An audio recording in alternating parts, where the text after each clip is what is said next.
కార్యక్రమాన్ని ధ్యానం చేస్తామని ఆల్రెడీ నేను మీకు చెప్పడం జరిగింది. ఎంతమంది చదువుకొని వచ్చారు? మలాకి గ్రంథాన్ని ఎన్నిసార్లు చదివామా? చదివారు సార్? 2 సార్లు చదివాం. ఎన్ని అధ్యాయాలు ఉన్నాయి? ఎన్ని అధ్యాయాలు అమ్మా? 4 అధ్యాయాలు. నోటు చెప్పాలి.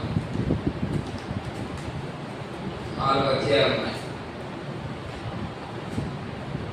ముందుగా మలాకి గ్రంథ వివరణ. మలాకి గ్రంథము ఎవరు రాశారు?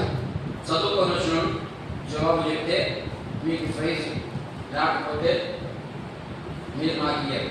ఎంతమంది చదువుకొని వచ్చారు? ఎంతో చదువుకొచ్చారు కదా. మలాకి గ్రంథాన్ని ఎవరు రాశారు? కనిపించలేదు దాంట్లో. సరే, మలాకి గ్రంథము తీద్దాం ఒకసారి.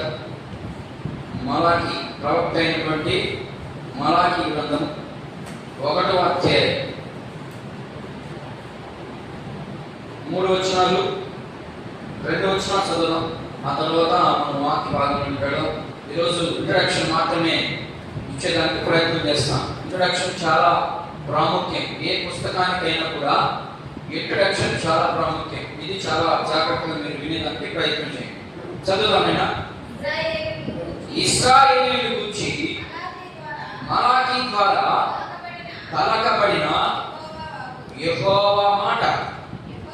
యెహోవా మాట్లాడేదేమనగా, నేను మీ ఎడల ప్రేమ చూపించున్నాను. అయితే మీరు ఏ విషయమందు నీవు మా ఎడల ప్రేమ చూపించుదు అందు ఏశావు యాకోబునకు అన్నకాడా.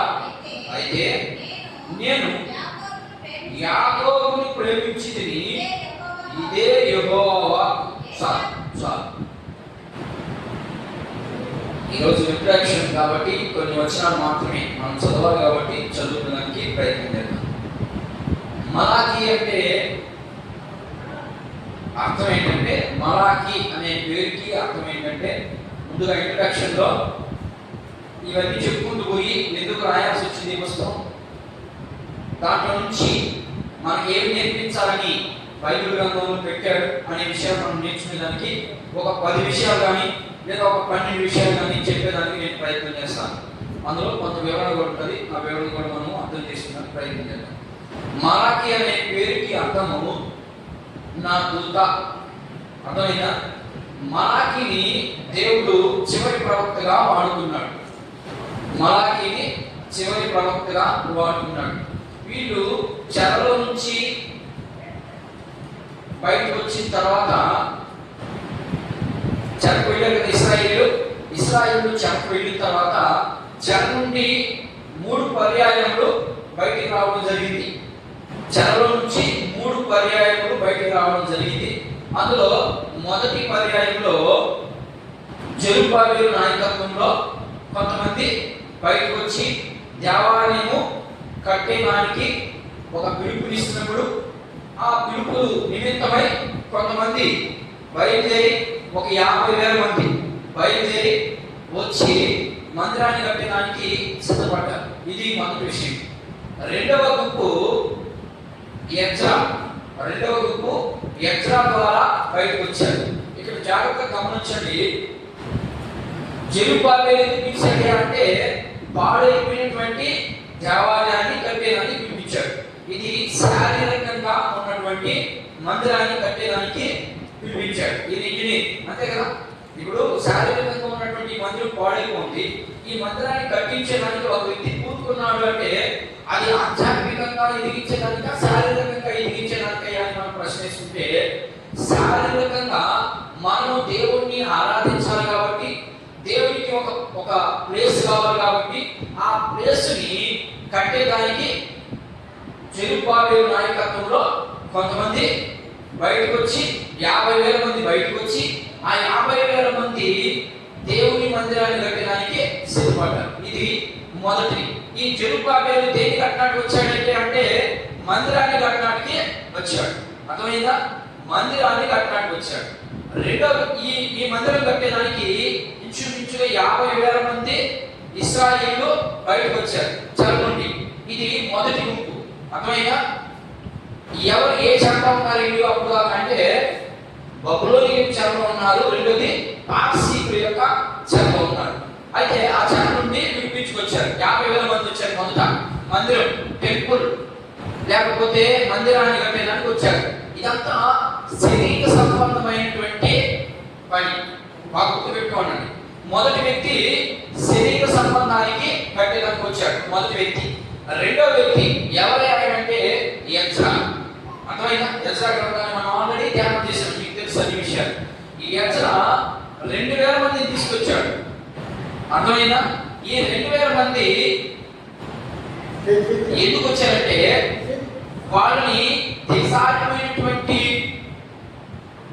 దేవుని భక్తిలో వారిని కొంచెం ప్రోత్సహించేదానికి ఎజ్రాని దేవుడు వాడుకున్నాడు. అర్థమైనా? ఎజ్రాని దేవుడు వాడుకొని 2,000 మందిని తీసుకొని బయటకు వచ్చాడు చాలా నుంచి. మొత్తం ఎంతమంది అయ్యారు? 52,000 మంది అయ్యారు. తర్వాత నెహెమ్యా. ఈ నెహెమ్యా ఇంకొక 2,000 మంది తీసుకొచ్చాడు. ఉదాహరణకి ఆయనైతే సంఖ్యగా కనిపించలేదు, ఇంచుమించుగా ఒక 2,000 మంది తీసుకొచ్చాడు. మొత్తము వీళ్ళు ముగ్గురు కూడా దేని దగ్గరికి తీసుకొచ్చారు? ఇద్దరు మాత్రము శరీర సంబంధమైనటువంటి ముందుగా ఈ ఎందుకు తీసుకొచ్చాడు అంటే ఎవరు? కోరేషు. ఇక్కడ రాసుకుంటాండి.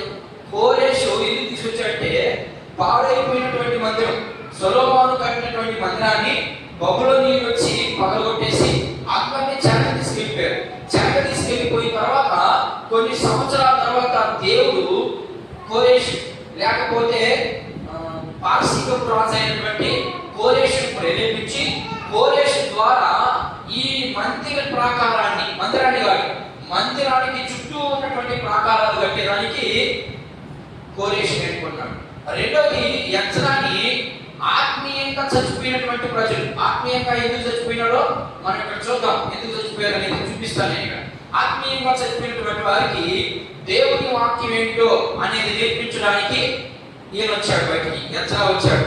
ఇక నెహెమ్యా, ఈయన కూడా మందిరం పాడైపోతుందిగా ఆ మందిరం చుట్టుపక్కల ఉన్నటువంటి ఇంకేదైనా పొలం ఉంటే పగలగొట్టినటువంటి వ్యక్తిని అన్నింటినీ పూర్తి చేసేదానికి ఈ ముగ్గురిని దేవుడు వాడుకున్నాడు. అయితే అర్థమవుతుంది కదా? ఈ ముగ్గురిలో ఎవరయ్యా ప్రాముఖ్యం అంటే ముగ్గురు ప్రాముఖ్యమే. ఏది ఎవరు లేకపోయినా మందిరం జరగదు. కాబట్టి ఆధ్యాత్మికంగా పడిపోయినటువంటి ప్రజలకి ఒక దేవుని విషయాలు, దేవునిలో ఉన్నటువంటి లోతైన విషయాలు తెలియజేసేదానికి ఎజ్రాని వాడుకున్నాడు. ఎజ్రా, నెహెమ్యా వీళ్ళిద్దరే మెయిన్ డాక్టర్ మందిరానికి సంబంధించి. అది ఇక్కడ ప్రాసెస్. అయితే అందులో మలాకీని ఎందుకు పిలిచాడు? ఇది పాయింట్. మలాకీని ఎందుకు పిలిచాడు? మందిరం కట్టేసింది కదా. మందిరం కట్టేసిన తర్వాత ఇక మందిరం ఇంకేం పని ఉంటుంది అంటే ఈ మలాకీ వీళ్ళు చెర నుంచి వచ్చిన తర్వాత, ఇశ్రాయేలు చెర నుండి వచ్చిన తర్వాత 400 సంవత్సరాలు దేవుడు మౌనమైపోయాడు. 400 సంవత్సరాలు ఇక మాట్లాడలేదు. ఇది ఎప్పుడు జరిగిందంటే మలాకీ ద్వారా కొన్ని మాటలు చెప్పాడు. ఎందుకు చెప్పాల్సి వచ్చిందంటే ఆయన చెప్పేది అర్థం అవుతుంది కదా. అర్థం కాకపోతే మళ్ళీ నేను మీకు చెప్పేదానికి ప్రయత్నం చేస్తాను. మందిరం కట్టేదానికి కోరేషు వచ్చాడు. మందిరంలో ఉన్నటువంటి ప్రజల్ని ఆధ్యాత్మికంగా అంటే దేవుళ్ళు ఎదిగింపే చేసేదానికి ఎజ్రా ప్రయత్నం చేశాడు. నెహెమ్యా ఇంకేదన్నా చర్చని పనులు ఉంటే మందిరంలో వాటిని కట్టేదానికి వచ్చాడు. వీళ్ళు ముగ్గురు కూడా చాలా ప్రాముఖ్యమైనటువంటి మనుషులు. అయితే ఈ మలాకీని ఎందుకు వాడుకున్నాడు? మందిరం పని అయిపోయింది, మందిరం వచ్చి కట్టేశాడు. ఎజ్రా ఆధ్యాత్మికంగా వాక్యాలు చదివి చెప్తా ఉన్నాడు. వీనేమో చుట్టూరు ప్రహరీ కట్టించాడు. అంతా అయిపోయింది. అయితే ఇక మలాకీ ఎందుకు అనే ప్రశ్న మీకు వస్తుందని నేను దానికోసం వివరిస్తా ఉన్నాను. మలాకీ ఎందుకు పిలిచాడంటే వీళ్ళు చెర నుంచి బయటకు వచ్చిన తర్వాత 400 సంవత్సరాలు పక్కన పెట్టి చెర నుండి బయటకు వచ్చిన తర్వాత జరిగిన సంఘటన ఇదంతా. అయితే వచ్చిన తర్వాత వీళ్ళు ఆధ్యాత్మికమైనటువంటి స్థితిని ఇశ్రాయేలీయులు ఏమైపోయారయ్యా అంటే ఆధ్యాత్మికంగా ఎదగాల్సినటువంటి ప్రజలు వారికి ఇష్టానుసారంగా జీవించడానికి ప్రారంభించాడు. ఎందుకంటే దేవుడు వాళ్ళకి ఒక సిస్టమేటిక్ గా ఒక ధర్మశాస్త్రాన్ని ఇచ్చాడు. దీన్ని చేయాల్సిందే, మీరు దీన్ని చేస్తేనే నా ఆశీర్వాదాన్ని మీరు అనుభవిస్తారు, లేకపోతే మీకు నా యొక్క పౌరుషం లేకపోతే నా కోపం ఎలా ఉంటుందో మీకు నేను చూపిస్తాను. ధర్మశాస్త్రాన్ని చేయకపోతే ఖచ్చితంగా నాలో ఉన్నటువంటి ఉగ్ర రూపం బయటకు వస్తుంది. నేను ఎంత తారిని చూపించే వ్యక్తినో అంత భయంకరుణ్ణి అని ఆల్రెడీ చెప్పేశాడు. ఎట్లా? ధర్మశాస్త్రం ద్వారా చెప్పాడు. ఈ ధర్మశాస్త్రాన్ని పాటించకుండా వీళ్ళు ఏం చేశారు అంటే వీడికి ఇష్టం వచ్చినట్లుగా వీళ్ళు చేయడానికి మొదలు పెట్టారు. దేవుడిలో మందిరం మనకుడితే మనకు ఒక సిస్టమ్ ఉంది, మనకు ఒక ప్రణాళిక ఉంది, దేవుడికి ఒక ఉద్దేశం ఉంది, దానికి ఒక సమయం ఉంది, దానికి ఒక కారణం ఉంది. అయినప్పుడు మనం ఏం చేస్తున్నామంటే ఇశ్రాయేలుకి ఏ రీతిగా అయితే చేస్తున్నామో సేమ్ డిటో అదేగా చేస్తున్నాం మనం కూడా. కానీ ఇశ్రాయేలుకి ధర్మశాస్త్రం చాలా ప్రాముఖ్యం. దీన్ని అనుభవించకపోతే దేవుని పాపం మీరు వెంటనే వస్తుంది. కానీ ఈరోజు దేవుని పాపం రావడం లేదు. కారణం ఏంటంటే ఆయన ఎలాంటి వ్యక్తి అంట? తాగిని చూపించే వ్యక్తిగా వచ్చాడు ఈ భూమి మీదకి. అంటే తాగిని అంటే మీకు ఆల్రెడీ తెలుసు, ప్రేమ చూపించే వ్యక్తిగా వచ్చాడు, వెళ్ళిపోయాడు ఆయన. ఇక అదే ప్రేమను పట్టుకొని దేవుడు మౌనంగా ఉన్నాడులే అని మనము ఈళ్ళు కొనసాగించినట్టుగా కొనసాగిస్తున్నాం. దేవుడు ఎందుకు మౌనంగా ఉన్నాడు, దేవుడు ఎందుకు స్పీడ్గా రావడం లేదంటే చాలా కారణాలు ఉన్నాయి. ఎందుకంటే ఇశ్రాయేలుకి రక్షణ కొద్ది మందికి వచ్చింది, అందరికి రాలేదు. ఇశ్రాయేలు దేవుణ్ణి కొద్ది మంది మాత్రమే విశ్వసించారు. ఎవరిని? యేసు ప్రభుని. ఇంకా కొద్ది మంది విశ్వసించలేదు. ఇంకా మెస్సీ కోసం ఎదురు చూస్తూ ఉన్నారు. ఈ రోజు కూడా ఎదురు చూస్తూ ఉన్నారు. అలాంటి వారందరికీ మనోనేత్రాలు వెలిగించబడాలని అనేక మంది ప్రవక్తలు పంపించాడు. ప్రవక్తల ద్వారా యేసుక్రీస్తు ప్రభు భూమి మీదకి వచ్చాడు. అయినా కూడా వాళ్ళు వచ్చారని నమ్మకుండా ఆయన ఒక సాదాసీదామైనటువంటి మనిషి లేదా మరియమ్మ కుమారుడు అని మాత్రమే ఇశ్రాయేలీయులు ఇప్పుడు కూడా ఆలోచన చేస్తా ఉన్నారు. అందుకని అలాంటి వ్యక్తులందరూ కూడా రక్షించబడాలి. దేవుడు ఎందుకు రాలేదు? కారణం అంటే ఇదే కారణం, లేకపోతే వాటికి వచ్చేసేవాడు. ఇశ్రాయేలీయులు అందరూ కూడా రక్షించబడాలి, పరలోకానికి రావాలి, అది ఆయన ప్లాన్. అలాగే మనం కూడా ఈ భూమి మీద ఉన్నటువంటి మనం కూడా ఎవరైతే యేసుక్రీస్తు ప్రభువుని విశ్వసించి ఆయన మాటల ప్రకారం ఆయన ఇచ్చినటువంటి సిస్టమ్ ఉంది, ఆ సిస్టమ్ ప్రకారం ఎవరైతే జీవిస్తారో వాళ్ళు కూడా ఈ పరలోకంలో యుగ యుగాల్లో ఆయనతో కూడా ఉండే భాగ్యాన్ని ఇస్తాడని ఆల్రెడీ మనకు సువార్తలో చెప్పబడిన మాటలు ఇవన్నీ మనకన్నీ తెలుసు. ఇశ్రాయేలుకి కొద్దిమందికి తెలియదు, మనకైతే పూర్తిగా తెలుసు. వాళ్ళకి కొద్దిమంది అనుమానించారు. మీరు కూడా అలాగే అనుమానిస్తున్నారేమో, ఇశ్రాయేలులారా మీరు అలా చేయొద్దు, దేవునికి వ్యతిరేకమైన పనులు చేస్తే దేవునికి ఏమొస్తుందంట? కోపం వస్తుంది. కోపం వస్తే ఆయన పాపాన్ని మీరు కట్టుకోలేరు అని కొంత హెచ్చరించేదానికి మలాకీని దేవుడు ఎన్నుకున్నాడు. ఇది మలాకీ యొక్క చరిత్ర. అర్థమైందా? మలాకీని ఎందుకు ఎన్నుకున్నాడంటే ఎంతో మంది ప్రవక్తల ద్వారా చెప్పించాడు, కానీ వీళ్ళు వినకపోగా హగ్గై, జకర్యా, నెహెమ్యా వీళ్ళు చాలా మంది ఉన్నారు కదా ప్రవక్తలు, వాళ్ళంతా చాలా చెప్పించాడు ముందు. అయినా కూడా వాళ్ళు ఏం ఒక్కరు కూడా చలనం రాలేదు వాళ్ళకి. మనం కూడా ఈరోజు బైబిల్ చదువుతున్నాం, దేవుని మాటలు వింటున్నాం, మనకు కూడా చలనం ఏమీ రావలేదు. కానీ చలనం వచ్చే రోజు ఒకటి ఉంది, అది మాత్రం గుర్తుపెట్టుకోండి. వీళ్ళకి ఆల్రెడీ వచ్చింది, వీళ్ళకి వచ్చింది, వచ్చినా కూడా వాళ్ళకి ఇంకా జ్ఞానం రాదు. మనకైతే రావాలి. ఇంకా మనకి జస్ట్ ఊరికి అట్లా టచ్ చేస్తున్నాడు, కరోనానో లేకపోతే కలరానో లేకపోతే ఇంకొక స్వైపులు అని జ్వరానో ఏదో ఊరికి అట్లా టచ్ చేపిస్తున్నాడు దేవుడు. టచ్ చేయించేది కంటిన్యూషన్ గా ఉండనీయడం లేదు. కొద్ది కాలానికే ఒక సంవత్సరం, 1.5 సంవత్సరానికి ఏదో ముందు కనిపెట్టేస్తున్నాడు, మనం బయటకు వచ్చేస్తున్నాం. కానీ ఇశ్రాయేలుకి 800 సంవత్సరాలు ఉండనిపోయాడు దేవుడు, 400 సంవత్సరాలు. మనం సరిగ్గా 1 సంవత్సరానికి అతలాకుతం అయిపోయింది కరోనా వచ్చినప్పుడు. దేవుని కోపం ఎలా ఉంటుందంటే అంత భయంకరంగా ఉంటుంది. ఊరికే మనకు జస్ట్ అట్లా చూపిస్తున్నాడు, ఇదిగో నా భయంకరత్వాన్ని మీరు రేపు జ్ఞాపకం చేసుకోవాలంటే మీరు సస్తే పోతారు నరకానికి, చావక ముందే నన్ను జ్ఞాపకం చేసుకోనని ఇలాంటి కరోనాన్ని మనకు గుర్తిస్తాడు దేవుడు.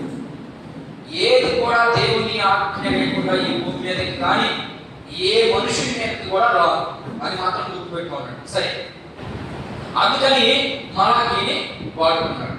మలాకీ చివరి ప్రవక్త. ఈయన ఎన్నో ప్రవక్త?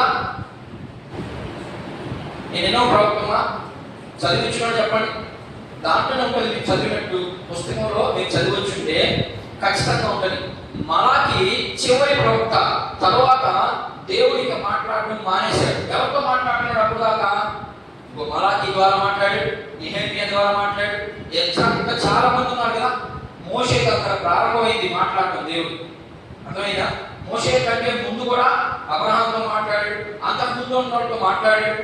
అలా ఆదాముకాల ప్రారంభమైనటువంటి దేవుని మాట చివరిగా మలాకి కాడికి వస్తేకే ఇక మౌనమైపోయాడు. ఎంత కాలం ఓపిక పట్టుకుంటాడు చూడండి ఆయన. మనం ఒక్క రోజు కూడా ఓపిక పట్టుకోవా? దేవుని మాట ఎంత శ్రేష్టమైంది. ఆ శ్రేష్టమైనటువంటి మాటని మనం అలక్ష్యం చేసి మనం దేవుడు ఇంచుమించుగా ఎన్నో వందల సంవత్సరాలు మౌనంగా ఉన్నాడు దేవుడు.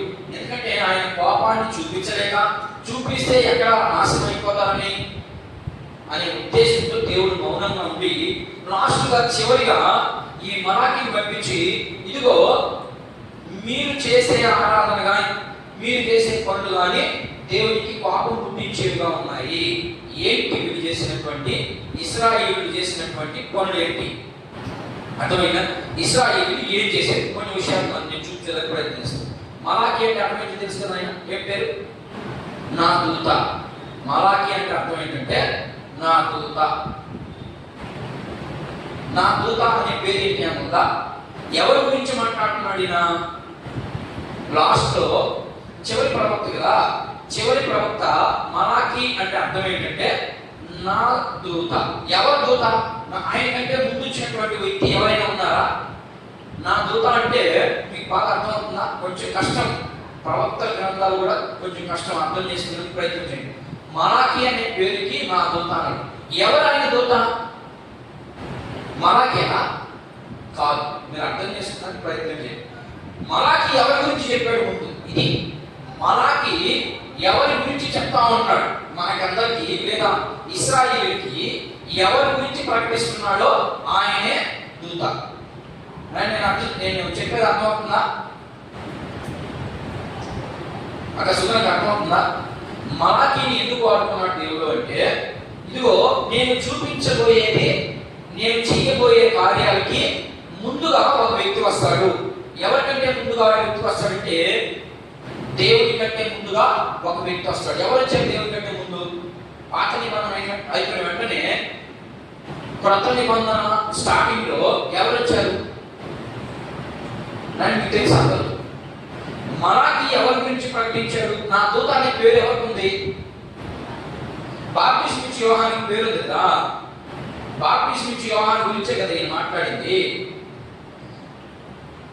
మలాకి మాట్లాడినంత ఎవరి గురించి మాట్లాడంటే బాప్టిస్మిచ్చు యోహాను గురించి మాట్లాడాడు. ఏమని మాట్లాడంటే మలాకి అనే మాటకు అర్థం నా దూత. ఎవరు దూత అంటే ఈయన. అర్థమైందా? అర్థమమ్మా? చదివారు కదా 3వ అధ్యాయం కదా. 3వ అధ్యాయం అంతా ఈ గురించి మాట్లాడతారు. స్టార్టింగ్ నుంచి 3వ అధ్యాయం స్టార్టింగ్ నుంచి చివరి ఎండింగ్ వరకు మాట్లాడేది బాప్టిస్మిచ్చు యోహాను గురించే. నాకంటే ముందు ఒక దూత వస్తుంది అంటే ఈయనకంటే ముందు అంటే ముందుగా అంటే బాప్టిస్మిచ్చు యోహాను. ఈ బాప్టిస్మిచ్చు యోహాను ఎవరి గురించి ప్రకటించాడు? యేసు ప్రభు గురించి కదా ప్రకటించింది. ఏమని? పరలోక రాజ్యం సమీపిస్తుంది, మీరు మారుమనసు పొందండి, ఇదిగో పరలోక రాజ్యం, ఇదిగో దేవుని గొర్రె పిల్ల, ఈ మాట చెప్పాడు కదా. అవన్నీ చెప్పింది ఎవరు అంటే బాప్టిస్మిచ్చు యోహాను. మలాకి ద్వారా నా దూత అన్నాడు. నా దూత అంటే బాప్టిస్మిచ్చు యోహాను. బాప్టిస్మిచ్చు యోహాను అంతా కూడా ప్రకటించిందంతా యేసు ప్రభు గురించి. ఇప్పుడు అర్థమైందా? మలాకి అంటే అర్థం ఏంటి? ఎందుకు మలాకిని వాడుకున్నాడంటే కారణం ఇది.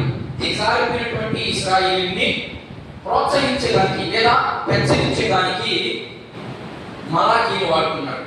మలాకి ద్వారా బాప్టిస్మిచ్చు యోహాను గురించి ప్రకటించాడు. ఇదిగో మీరు చేసే పనులకి నా కోపం వస్తుంది, నా కోపం వస్తే మీరు కట్టుకోలేరు, కాబట్టి నేనేం చేస్తానంటే మిమ్మల్ని సరిచేసేదానికి ఇంకో వ్యక్తిని పంపిస్తాను. మలాకి మాట్లాడాను, మలాకి ద్వారా మీరు వెళ్ళలేదు, నేను 400 సంవత్సరాలు ఇక మీతో మాట్లాడడం ఆపేస్తాను, మీ అంటారు మీరు వరండి. అర్థమైనా? 400 సంవత్సరాల తరువాత నేను ఒక వ్యక్తిని పంపిస్తాను.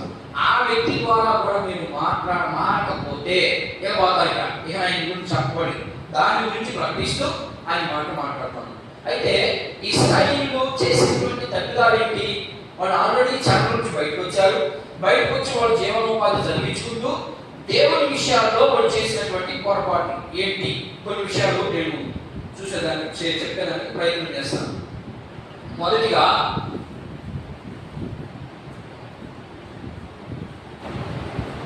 ఎవరు రాశారమ్మా? చెప్పే ముందు కొంత మీకు బ్యాక్గ్రౌండ్ చెప్తా. ఎవరు రాశారు ఈ పుస్తకాన్ని? మలాకీ గ్రంథాన్ని ఎవరు రాశారు? ఎవరు రాశారమ్మా? చెప్పగలరా? మలాకీ గ్రంథాన్ని ఎవరు రాశారమ్మా? చదివిన వాళ్ళు వచ్చారు కదా, చదివచ్చారు కదా. మలాకీ రాసింది ఎవరు రాశారని నా సైజ్ వస్తుందని మీరు గుర్తు పెట్టుకోండి. 3 సార్లు ఏం చదివింది? ఏం చదవాలి? ఒకటే గుర్తు పెట్టుకోండి, బైబుల్ని పేపర్ చదివినట్టు చదవబాకండి. ఒక అధ్యాయం చదివేవా, ఆ అధ్యాయం అంతా ఏం చెప్తా ఉంది, అసలు దేని గురించి మాట్లాడుతుంది, అప్పుడు దేవుడు అర్థమయ్యేది, బైబుల్ అర్థమయ్యేది. లేకపోతే బైబుల్ అర్థమే కాదు. అర్థమవుతుందా? ఇప్పుడు చదివే ఒక అధ్యాయం అంతా చదివిన తర్వాత ఈ అధ్యాయం ఏం కనిపిస్తాము మనకి? ఎవరి గురించి మాట్లాడుతా ఉన్నాడు దేవుడు, మనకి ఏం నేర్పించాలని చెప్పాడు దీంట్లో. అసలు ఇశ్రాయేలు చరిత్ర మనకెందుకు? వాళ్ళ దేవుడు మాట్లాడి మనకెందుకు పెట్టాడు అంటే మనకు నేర్పించడానికి పెట్టాడు అని అర్థం.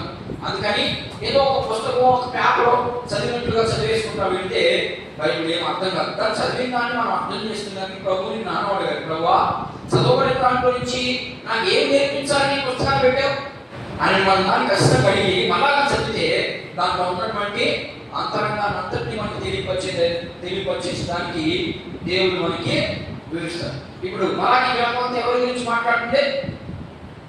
మలాకీ గ్రంథం అంతా ఎవరి గురించి చెప్తా ఉంది? బాప్తిస్మా యోహాను గురించి. చదువుదాం ఒక మాట. 2వ అధ్యాయం వచ్చింది మలాకీ గ్రంథము 2వ అధ్యాయం 7వ వచ్చింది.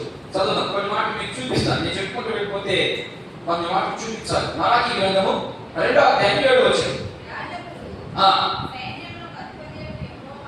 యాజకుడు సైన్యములకు అధిపతికు యెహోవా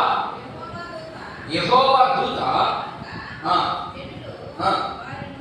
వారి నోట ధర్మశాస్త్ర విధులను నేర్చుకున్నారు. అంటే అంతకుముందు అంత నేర్చుకోలేదు, వాళ్ళు నేర్చుకున్నారు. కానీ వాళ్ళకి ఏం లేదంటే యథార్థత లేదు, దేవుని మాటని శ్రేష్టంగా వాళ్ళు అనుభవించడం లేదు.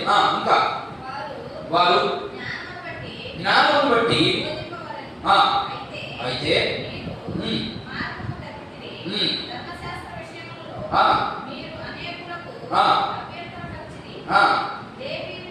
లేవీయులతో చెప్పబడిన నిబంధన నిరర్థకము చేసి ఉన్నారు. ఏం చేశారంటే ఇప్పుడు దాకా ఏం చెప్పాను నేను?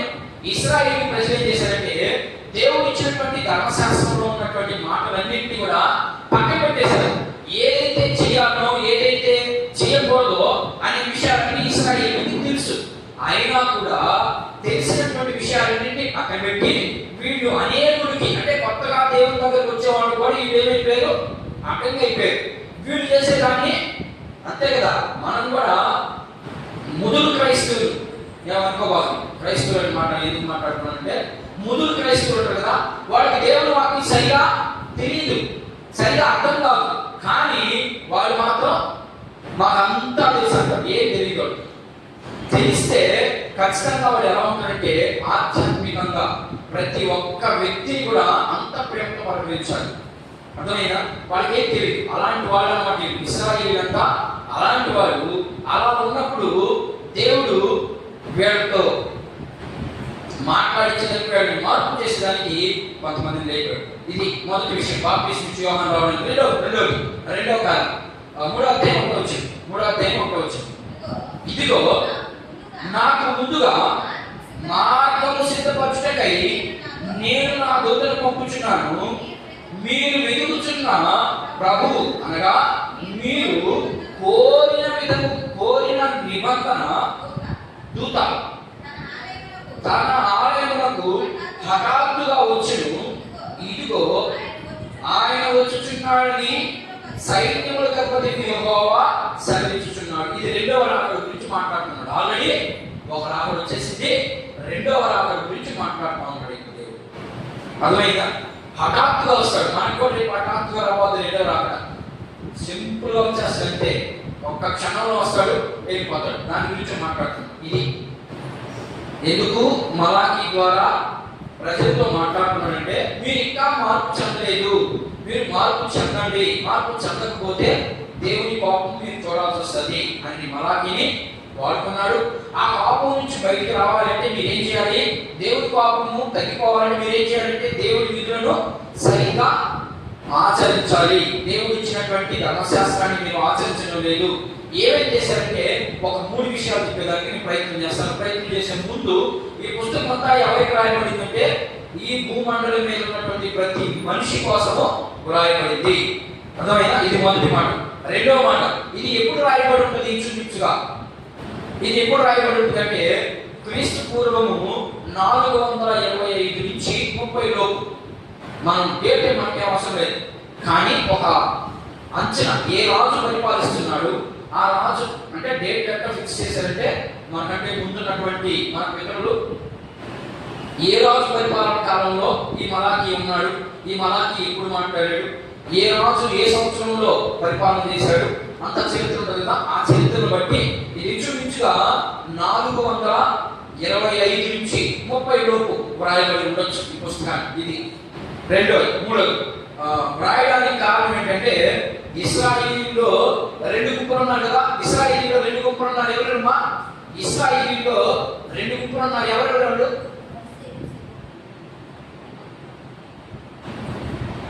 ఇశ్రాయేలీలో 2 గుంపులు ఉన్నారు. ఒకటి చీలిపోయారు కదా, ఇటు చెరకపాప ముందు చీలిపోయారు కదా, చీలిపోయారు కదా, చెరకపాప ముందు చీలిపోయారు.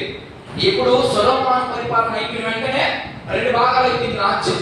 ఇశ్రాయేలీలు అందరూ కూడా 2 భాగాలు అయిపోయారు. మీకు నేను చెప్పేది అర్థమవుతుందా? అర్థం చేసుకోవడానికి ప్రయత్నం. ఇశ్రాయేలీలు మొత్తం ఒకే గుంపు. ఈ గుంపుని సొలొమోను రాజు దాకే ఐక్యంగా ఉంది రాజ్యం. ఆ తర్వాత 2 గుంపులు అయిపోయినాయి. సొలొమోను చచ్చిపోయిన వెంటనే 2 గుంపులు వచ్చాయి. ఈ 2 గుంపుల్లో ఇశ్రాయేలీలు 10 గోత్రాల వారు ఒక పక్క, ఇది ఉత్తర రాజ్యంగా మారిపోయింది. అర్థమైనా? ఉత్తర రాజ్యం. రెండోది యూదా. యూదా అంటే 2 గోత్రాల వారు. ఎవరు 2? లేవి,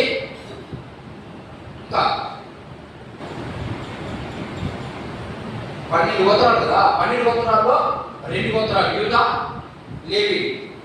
యూదులు, లేవి, వీళ్ళు 2 గుంపులు అయిపోయాయి. ఇది 2 గోత్రాల వారి. ఓకేనా? ఇప్పుడు మనం మాట్లాడుకునేది వీళ్ళ గురించి మాట్లాడుతున్నాం. ఈ ప్రాంతానికి, యూదా ప్రాంతానికి ప్రవక్తగా మలాకి వచ్చాడు. ఈ దేవుడికి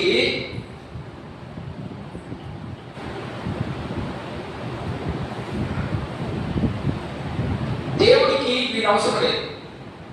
అర్థమైందా? ఎప్పుడైతే చీలిపోయారో, చీలిపోయినటువంటి ప్రజలకి వీళ్ళని వాడుకున్నాడు దేవుడు. నేను మీకు ఇంత క్లియర్గా చెప్తున్నాను. వీళ్ళు చీలిపోయారా? అందరూ గుంపులో ఉన్నారా? వీళ్ళు ఎప్పుడైతే చీలిపోయారో ఈ 10 గోత్రాలు వారిని వీళ్ళు యాజకులుగా ఉన్నారు. అర్థమైందా? వీళ్ళు చెప్తా ఉంటే వీళ్ళు చేయాలి, వీళ్ళు చెప్పిందే వీళ్ళు చేయాలి. వీళ్ళ ద్వారా దేవుడు మాట్లాడుతూ ఉన్నాడు. ఇప్పుడు వీళ్ళలో కూడా కొంతమందిని దేవుడు ఎన్నుకున్నాడు. అర్థమైందా? వాళ్ళ సంగతి అక్కడ పోయినప్పుడు చెప్తాను. ఇప్పుడు మలాకీని ఎందుకు వాడుకున్నారంటే యూదాలో ఎవరు ఉన్నారు? ఇక్కడ ఎవరు ఉన్నారమ్మా? యాజకులు ఉన్నారు. అర్థమైంది? మనకు ప్రాముఖ్యంగా యాజకులు కావాలి. యాజకులు అంటే దేవుడి మందిరంలో పనిచేసేవారు. వీళ్ళు చనిపోయారు, వీళ్ళు తప్పు చేయడం మొదలుపెట్టారు. అక్కడ ఉన్నటువంటి ప్రజలు కూడా తప్పు చేయడం మొదలుపెట్టారు. అందుకని ఇదే ప్రాంతంలో ఉన్నటువంటి ఒక వ్యక్తిని మలాకీని లేపుకొని నీలాగా నాలాగా మనం కూడా లేపుకున్నాడుగా. మనం కూడా అంతమంది ఊళ్ళో ఇంతమంది జనాభా ఉండగా ఎందుకు మనల్ని ఏర్పాటు చేసుకున్నాడు దేవుడు అంటే అట్లాగే ఈయన కూడా ఏర్పాటు చేసుకొని ఈ ప్రజలతో మాట్లాడడం ప్రారంభించాడు. అది ఇక్కడ జరుగుతా ఉన్నంతా. అర్థమైనా? ఇప్పుడు యూదా ప్రాంతంలో ఉన్నటువంటి యాజకులు చెప్పబోయారు. యాజకులు చెప్పాలి. పాస్టర్ చెప్పిపోతే ప్రజలు ఎలా ఉన్నారు? అంతే కదా? అంతే అలా ఉన్నారు. దేవునికి కోపం పుట్టించే రీతిగా ఉన్నారు. కాబట్టి మలాకీ లేపి యాజకులకి ప్లస్ ప్రజలకి ఇద్దరికి ఒక హెచ్చరికగా చెప్తున్నాడు. ఇదిగో యూదాలో ఉన్నటువంటి యాజకులారా, ప్రజలారా, మీరు చేసేదంతా దేవుడు ఇచ్చినటువంటి సిస్టమ్ ప్రకారం లేదు. మీ సిస్టము మీరు పెట్టుకున్నట్లుగా ఉంది, కానీ దేవుడు ఒక సిస్టాన్ని తయారు చేశాడు. ఆ సిస్టమ్ ప్రకారం ఉండండి అని హెచ్చరికతో మాట్లాడుతున్నాడు. ఇది రెండవ మాట. ఇకపోతే వాడు ఎలా ఆలోచిస్తున్నాడంటే, యాజకుడు బరువు వాడు ఇష్టం వచ్చినట్టుగా అనిపిస్తున్నాడు. ఇష్టం వచ్చిన టైంలో మనం కూడా దగ్గర మనకి ఇష్టం వచ్చిన టైంలో వస్తాం చర్చికి, కానీ అక్కడ కుదరదు. వాడికి ఇష్టం టైం యేసు ప్రభువుని ఇప్పుడు వేశారు, సివిల్ వేశారు 9 అంటే 9 అంతే. 10 గంటలకి 11 గంటలకి నీకు ఇష్టం వచ్చిన యాజకుడు లోపలికి పోయేదానికి లేదు. అర్థమైందా? 9 కంటే 9కి ఖచ్చితంగా ఎవరు వచ్చినా రాకపోయినా 9 గంటలకు అయినప్పుడు పోయి రెడీ ఉండాలి. ఎవరు వస్తారు, ఈరోజు బొర్లు ఎత్తుకొని ఆ బొర్లన్నింటినీ అర్పించడానికి సిద్ధంగా ఉంటాడు. అర్థమైందా? అలాగే ఇది రెండో విషయం. బరులు అర్పణలు సరిగా అర్పించడం లేదు. వాళ్ళకి ఇష్టం వచ్చినప్పుడు మధ్యాహ్నం 1 గంటకి, మధ్యాహ్నం 12 గంటకి అలా పెడుతున్నారు. అలా పెట్టినప్పుడు ప్రజలు ఇబ్బంది పడతారని దేవుడు వాళ్ళకి కొంచెం వ్యతిరేకంగా చెప్తా ఉన్నాడు. ఇది రెండో విషయం. ఇకపోతే మూడో విషయం ఏంటంటే, ఇది అసలు ఎందుకు రాయాల్సి వచ్చింది, ఏంటి దేవుని మాట అనే మాట చెప్తున్నాను. ఏమేం చేసేది వీళ్ళు? బలులు అర్పణలు అన్ని సరిగ్గా చేయలేదు. రెండవది ధర్మశాస్త్రంలో కొన్ని విధులు పెట్టాడు.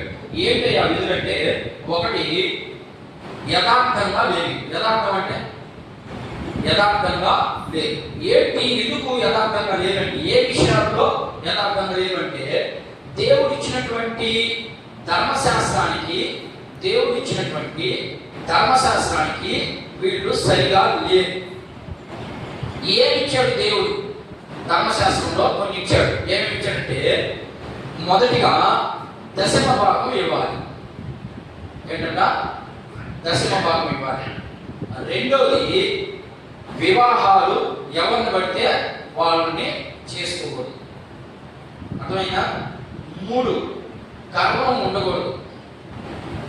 4, వీళ్ళు ఇష్టం వచ్చినట్టు వీళ్ళు బలి అర్పించడానికి లేదు. ఈ నాలుగు కొరకు కొంత వివరిస్తారు. ఈ 4 ఏమేం చేశాడు వాడు? మొదటిగా దశమ భాగం విషయంలో వీళ్ళు ఏం చేశారు? వీళ్ళు దేవుడు ఏం చెప్పాడు వాళ్ళకి? వీళ్ళకి ఏం చెప్పాడు? ఇశ్రాయేలుకి ఏం చెప్పాడు? వీళ్ళలో కూడా ఉన్నారు కొంతమంది, యూదుల్లో కూడా ఉన్నారు కొంతమంది. వీళ్ళు ఇక్కడ కూడా ఉన్నారు, వీళ్ళు ఇక్కడ కూడా ఉన్నారు. అర్థమైందా? ఇందాక చెప్పాడు 2 గోత్రాలు వాళ్ళు అందరూ ఒకే పార్టీలో ఉంటారు. ఇంకో పార్టీలో కూడా కొంతమంది వెళ్తారు. అట్లాగే వీళ్ళలో కొంతమంది 7 ఉన్నారు, వీళ్ళలో కొంతమంది 7 ఉన్నారు. ఇప్పుడు వీళ్ళకి ఇచ్చిన ఆధిక్యత ఏంటి? దేవుడు 12 గోత్రాల వారికి మీరు సంపాదించినటువంటి దాంట్లో మొదటిది ఎక్కడున్నారా? నా మందిరంలో ఉండాలి. మొదటి మీరు తినకూడదు. కష్టపడి సంపాదించింది మీరు తినేది ఎవరు తినాలా? ఎవరు తినాలా?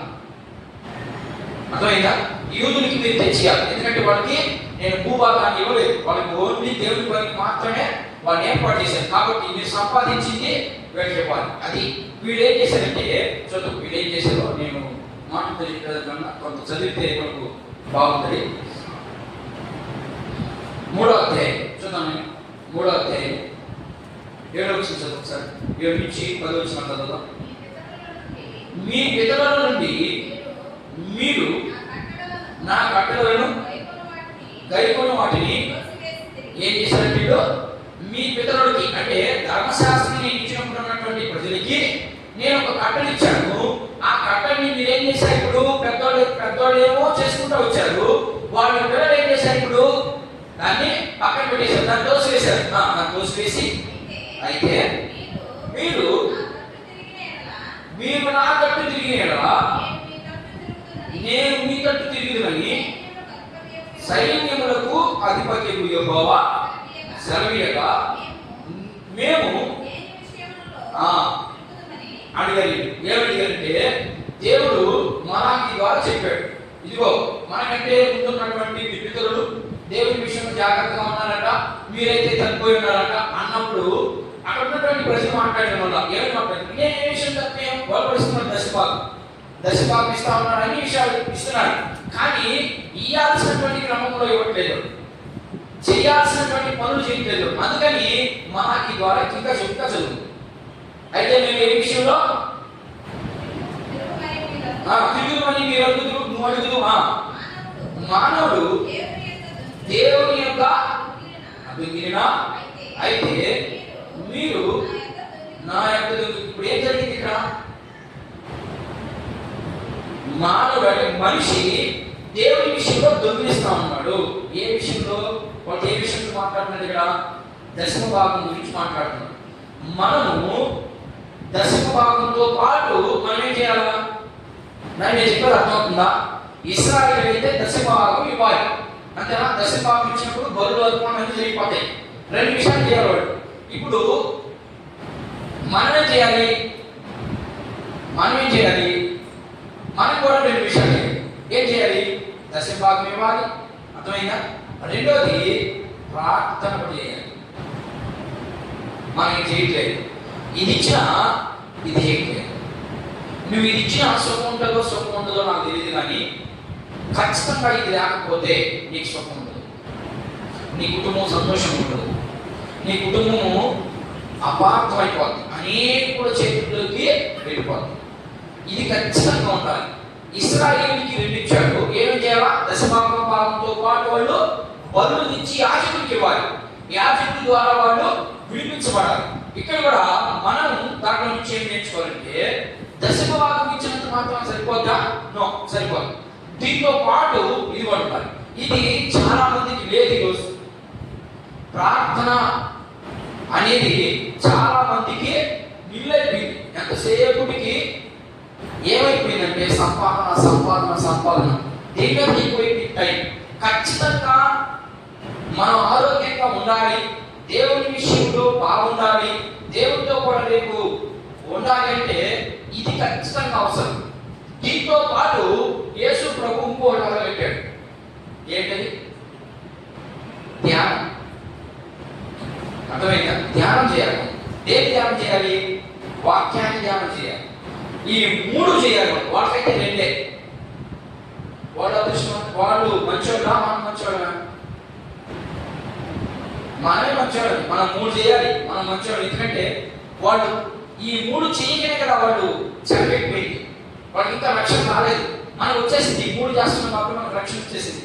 మనం సింపుల్గా కన్ను మోస్తుందనే ఎడగడతాం, ఎడగస్తామని ఎడగడతాం, పరదేశం దేవుని రాజ్యంగా వెళ్ళిపోతాం, అంతే. అర్థమైందా? కానీ వాడికి ఇశ్రాయేలుకి ఛాన్స్ లేదు. ఖచ్చితంగా రక్షణ పొందుకున్న వారికి మాత్రమే దేవుని పరలోక రాజ్యంలో ఛాన్స్. రక్షణ లేని వారికి ఛాన్స్ లేదు. చర్చికి వచ్చినంత మాత్రాన పరలోక రాజ్యం పోతాం అంటే నువ్వు భ్రమలో ఉన్నావని అర్థం. సరే, ఇంకా అట్లా కాదు. ఇది మనం ఏం చేయాలి? ఇవి చేయలేదు. అందుకని దేవుడు హెచ్చరికగా వాళ్ళతో మాట్లాడుతున్నాడు. ఇంకా చదువు 3వ అధ్యాయం చదువు. దేని విషయంలో మేము దొంగిలిస్తా ఉన్నాం? మీరందరూ 10వ భాగమును ప్రతిష్టాపనను ఇయ్యక దొంగిలిస్తారు. ఏం చేస్తున్నారు? మీరు సంపాదించినటువంటి సంపాదనలో 10వ భాగం ఇవ్వలేదు. ఎంత ఇస్తున్నారు? మీరు కొద్దిగా ఇస్తున్నారు. సంపాదించిన దాంట్లో ఎంత ఇవ్వాలంటున్నాడు? 10వ భాగం ఇవ్వాలి. అర్థమైందా? మీకు ఇచ్చినటువంటి సమయం ఎంత? 24 గంటలు. నేను దాని డబ్బుల గురించి మాట్లాడినాను, ఎందుకంటే మన మరిగా దేవుని పని. ఇశ్రాయేలుకి ఇచ్చినటువంటి ఆజ్ఞని 10వ భాగం మీరు ఇవ్వాలి. మనం అందులో నుంచి మనం ఏం నేర్చుకోవాలి? మనం కూడా 10వ భాగం ఇస్తూ మనకు 24 అవర్స్, ఒక రోజులో 24 గంటలు ఇచ్చాడు. ఈ 24 గంటల 10వ భాగం ఎంత? 2.5 గంట. ఈ 2.5 గంట మీరు ప్రతిరోజు కూడా చేయాలి. చేయగలుగుతున్నావా? చేయలేకపోతున్నాం. అది కూడా దేవుని కోపమే. అర్థమైందా? 10వ భాగం అంటే 10వ వంతు. 24 గంటల్లో 10వ వంతు ఎంత అంటే 2.5 గంట. ఈ 2.5 గంటలు కనీసం అరగంట అయినా ప్రార్థన చేసే ఉద్దేశాలు ఉన్నాయి మనకి? లేవు. మనకి ఆడ బిజీ, ఫుల్ బిజీ. మరి సెల్ ఫోన్ తగలబడ్డాయి. బాగున్నవాడు కూడా చెప్పిపోతున్నారు, బాగా ప్రార్థన చేసేవాడు కూడా పోయినారు సంఘం. ఇంకేది ఆ భాష ఉన్న ప్రార్థనా చేయనట్టు పోయిందో, ఉన్న వాక్య ధ్యానం పోయిందో, ఫోన్ అట్రాక్ట్ అయిపోతా ఉన్నారు. ఫోన్ అట్రాక్ట్ అయిపోతే ఏమైపోతుంది? యేసు ప్రభు వరకు చూపించింది, లోక ఆశలన్నీ చూపించింది. దేవుడు పడ్డా మనం పడిపోతాం. ఎందుకని? మనం శరీర స్వభావం కాబట్టి మనం పడిపోతాం, ఆయన ఆత్మ స్వభావం కాబట్టి ఆయన పడ్డది. అర్థమైందా? ఇది 2వ మాట. ఏ విషయం చూపిస్తున్నారన్నా? ఇయ్యాల్సినటువంటి క్రమంలో వాళ్ళు డబ్బులు ఇవ్వట్లేదు. అర్థమైందా? ఇయ్యాల్సినటువంటి సిస్టంలో వాడు దేవునికి సమయం ఉండదు. అందుకని ఈ విషయంలో మీ మీద తప్పు. రెండో చదువు. ఈ జనులందరూ మీరు నా యొక్క దొంగిలిస్తూనే ఉన్నారు. మీరు ఏమైపోతారంట? మీరందరూ ఏమైపోతారు? శాపగ్రస్తులైపోతారు అన్నారు. డబ్బులు ఇకపోతే శాపగ్రస్తులు అన్నారు. మరి మనం ప్రార్థన చేయకపోతే మనం ఆలోచన చేయాలి. ఈ మాటలన్నీ ఎందుకు ఈ పుస్తకం రాయబడింది, మనకి ఏం నేర్పించాలి అని అనుకుంటే మనం కూడా ప్రార్థన చేయకపోతే ఏమైపోతాం? రోమపత్రికలో ఏమని రాయబడింది? రోమపత్రిక ఆల్రెడీ మీకు ఒకసారి చెప్పి రెండోసారి కూడా ప్రయత్నం చేస్తా ఉన్నా. అర్థమైందా? అక్కడ ఏమనుంది? ప్రార్థన చేయకపోతే ఏం చేస్తారంట? భ్రష్టు మనసుగా చేస్తాడంటే మనం ఉన్న ఆత్మ ఏమైపోతుంది? వెళ్ళిపోయి ఇక మన ఇష్టం చేస్తూ ఉంటాం. ఆత్మను పక్కన పెట్టి వెళ్ళిపోతుంది, బయటకు వెళ్ళిపోతాడు కాదు, సైలెంట్ అయిపోతాడు. ఒకసారి ఆత్మ పొందుకుంటే బయటికి పోతుంది, బయటకు వెళ్ళిపోతుంది, సచ్చినప్పుడు పోతుంది. చాలా మంది ఇల్లు వస్తూ ఉంటాడు, దిగుతున్న పైకి ఏంటంటే ఆల్రెడీ దిగుంటే లోపల అర్థం చేసుకునే ప్రయత్నం. మొదటిది ఏంటంటే యథార్థత లేదు. వీళ్ళు యథార్థంగా దేవునికి ఇవ్వవలసిన సమయాన్ని కానీ దేవునికి ఇవ్వవలసినటువంటి వాటిని దేవునికి ఇవ్వడం లేదు. ఒకవేళ మనం కూడా దేవునికి ఇవ్వవలసినటువంటి ఇవ్వకుండా యథార్థంగా భక్తి చేయకుండా ఏదో కోటికి చేస్తా ఉంటే మన మీద కూడా ఇవన్నీ వస్తాయని అని అర్థం. రెండోది ఏంటంటే గర్వం. వీళ్ళు ఏం చేశారు? దేవుడు చెప్పాడు, ఆల్రెడీ ధర్మశాస్త్రం చెప్పాడు, వాటిని వినకుండా గర్వంతో చేస్తా ఉన్నారు. గర్వంతో చేస్తా ఉన్నారు కాబట్టి దేవుడు ఇవన్నీ ఏం చేశాడంటే 400 సంవత్సరాలు మాట్లాడకుండా మానేశాడు. ఇది రెండో విషయం. మూడో విషయం వేషధారణ. ఎలా? నేను ఇస్తున్నాను వేషధారణ, క్రైస్తవుని వేషధారణ. దీనికి ఒక మాట యేసు ప్రభు సింపుల్ ఒక మాట చెప్తున్నాను, చూద్దాం. మత్తయి సువార్త 23-23 ఒకసారి నేను ఈ ఇంట్రడక్షన్ మాత్రం చెప్పి నేను ముగించడానికి ప్రయత్నం చేస్తాను. ఇంకా చాలా విషయాలు. మత్తయి సువార్త యేసు క్రీస్తు ప్రభువు వారు వేషధారణ గురించి కొన్ని మాటలు సింపుల్ చెప్పారు. చూడండి.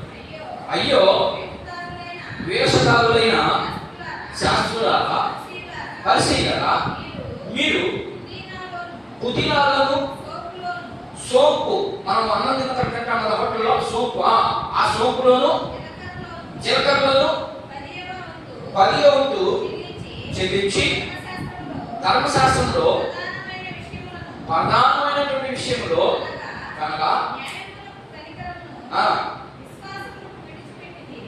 ఏం చేశారు వీళ్ళు? ఆయన ఇటువంటి సరే వీళ్ళు రెండోది వేషధారణ. అంటే ఇప్పుడు ఎవరితో మాట్లాడుతున్నారు? అయ్యో శాస్త్రాల పరిశీలన. ఎవరికి దేంట్లో ఉన్నారు వీళ్ళు? ఏమా ఏ బ్యాచ్ లో ఉన్నారు? ఈ బ్యాచ్ లో ఉన్నారు. శాస్త్రులు పరిశీలన అంటే ఈ బ్యాచ్ లోనే ఉంటారు, యూదుల్లోనే ఉంటారు. గుర్తుపెట్టుకున్నాడు. శాస్త్రులు పరిశీలన అంటే పరిశీలు దేవుని వాక్యం బాగా తెలిసినటువంటి వ్యక్తి. అర్థమైందా? మనకు పౌలు ఎవరు ఏ ఏ ఏ గుంపులో నుంచి వచ్చిన వ్యక్తి? పరిశీలి గుంపులో నుంచి వచ్చిన వ్యక్తి. పరిశీలి అంటే దేవుడు ఇచ్చినటువంటి ధర్మశాస్త్రాన్ని ప్రతిరోజు చదవాలి. అది ఆ గుంపులో నుంచి వచ్చినట్టులోనే యేసు ప్రభు మాట్లాడుతూ, యేసు ప్రభు ఏం మాట్లాడుతుంటే, అయ్యో శాస్త్రులారా, పరిశీలారా, మీకు అంతా తెలుసు అనుకుంటున్నారు, మీకేం తెలీదు. ఏంటి? మీరు దశమ భాగంలో మాత్రము అన్ని 10వ తీస్తున్నారు, కానీ దేవుని విషయంలో అంటే ప్రార్థన విషయంలో లేదు మీకు. అది చెప్తున్నాడు. మనం ఒకసారి చదువు. 23 చదువు. అయ్యో వేషధారులైనటువంటి శాస్త్రులారా, పరిశీలారా, మీరు పుదీనాలోను సోంపులోను జీలకర్రలోను 10వ వంతు ఇస్తున్నారు కానీ దేవుని మందిరానికి ధర్మశాస్త్రంలో ప్రధానమైన విషయాలు ఏంటా? ప్రధానమైన విషయాలు అంటే ప్రేమ గురించి మాట్లాడతారు ఆయన. అనగా న్యాయమును, కనికరమును, విశ్వాసమును విడిచిపెట్టేశారు. ఏం చేశారు? న్యాయాన్ని అంటే వీళ్ళ మనిషి తప్పు చేస్తే వీళ్ళ మనిషి పక్కనే మాట్లాడుతున్న న్యాయాన్ని పక్కన పెట్టేస్తున్నారు. ఒక ఇద్దరు కొట్టుకున్నారు అనుకో, ఆ ఇద్దరులో పరిశీలన పక్కన లేదా పరిశీలనలో ఉన్నటువంటి బంధువులు ఏమైనా ఉంటే వాడికి తప్పైనా వీడు వాడికే సపోర్ట్ చేస్తున్నారు. అది దాని అర్థం.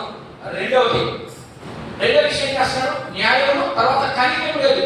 కనికరం లేకుండా కఠినమైనటువంటి మాటలన్నీ ఇశ్రాయేలు మీద రుద్దుతున్నారు. మీరు అది చేయాల్సిందే, ఇది చేయాల్సిందే, అలా చేయకపోతే మీకు పాడైపోద్ది, అట్టయిపోద్ది, ఇట్టయిపోద్దని కఠినమైనటువంటి మాటలు ఇశ్రాయేలు మీద పెడతా ఉంటారు. ఇక మూడవది విశ్వాసం నా దేవుని దగ్గరకు వస్తా ఉంటే మీరు విశ్వాసం ఉంటే ఏం ప్రయోజనం లేదు, ఇవన్నీ తెచ్చిచ్చి దేవుని ఇవన్నీ చెప్తా ఉన్నాడు. అందుకని వాళ్ళతో మాట్లాడుతూ 23:23లో మీరు అన్ని బాగానే చేస్తున్నారు, కానీ దేవునికి విరోధమైన పనులు చేస్తున్నారు. మీరు కూడా అన్ని బాగానే చేస్తున్నారు.